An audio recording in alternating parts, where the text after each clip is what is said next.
Pollution का level बढ़ रहा है, एयर पोल्यूशन बढ़ रहा है, उसकी वजह से AQI बढ़ रहा है।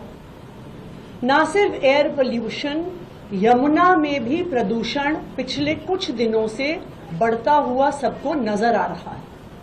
जिस तरह से कालिंदी कुंज पे झाग बन रही है, ये साफ प्रमाण है कि प्रदूषण का स्तर यमुना में बढ़ रहा है।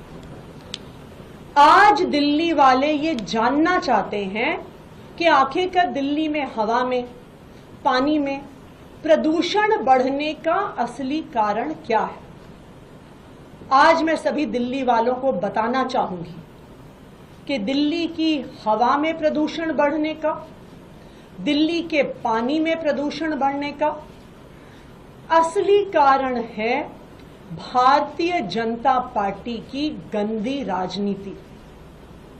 सब दिल्ली वालों को पता है कि सर्दी के मौसम में दिल्ली का पोल्यूशन का लेवल बढ़ने का एक महत्वपूर्ण कारण है पराली का जलना। एक तरफ आम आदमी पार्टी की पंजाब सरकार है जिसने लगातार 2 साल के प्रयासों से पराली जलने की घटनाओं को कम किया है। केंद्र सरकार के ही आंकड़े ये बताते हैं कि आम आदमी पार्टी की सरकार पंजाब बनने से पहले 2021 में 71,300 फार्म फायर्स के स्टबल बर्निंग के इंसिडेंट्स पंजाब में हुए।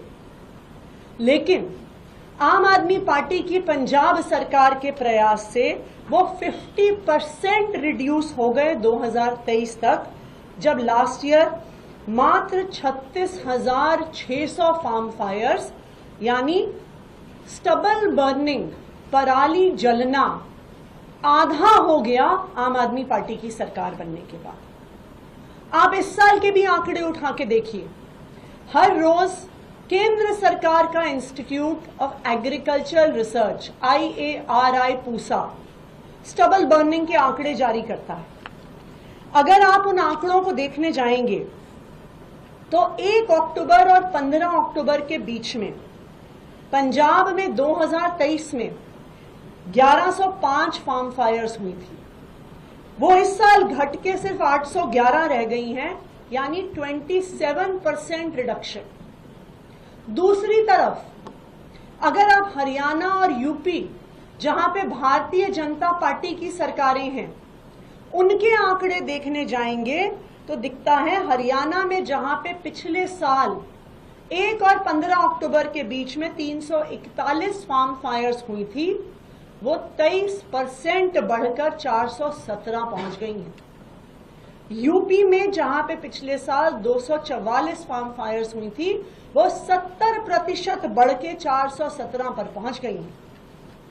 यानी भारतीय जनता पार्टी की गंदी राजनीति बिल्कुल साफ है। अगर आम आदमी पार्टी की पंजाब सरकार पराली जलना रोक सकती है, कम कर सकती है, तो हरियाणा की सरकार क्यों नहीं कर सकती? उत्तर प्रदेश की भाजपा सरकार क्यों नहीं कर सकती? क्योंकि वो दिल्ली वालों के साथ गंदी राजनीति कर रहे हैं। ना सिर्फ इतना, आज सुबह मैं आनंद विहार बस अड्डे गई, क्योंकि आनंद विहार बस अड्डे में कहा जाता है कि उस इलाके में सबसे ज्यादा प्रदूषण होता है। अगर आप आनंद विहार बस अड्डे पे दिल्ली की बसें देखिए, सारी CNG बसेस और सारी इलेक्ट्रिक बसेस हैं।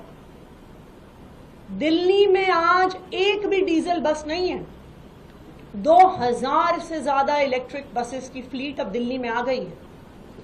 दूसरी तरफ उत्तर प्रदेश और हरियाणा, जहां से इंटर स्टेट बसेस दिल्ली आती हैं, जहां पे दिल्ली के बॉर्डर पर अनेकों बस स्टैंड्स हैं, उनकी 100% बसें आज भी डीजल बसेस हैं।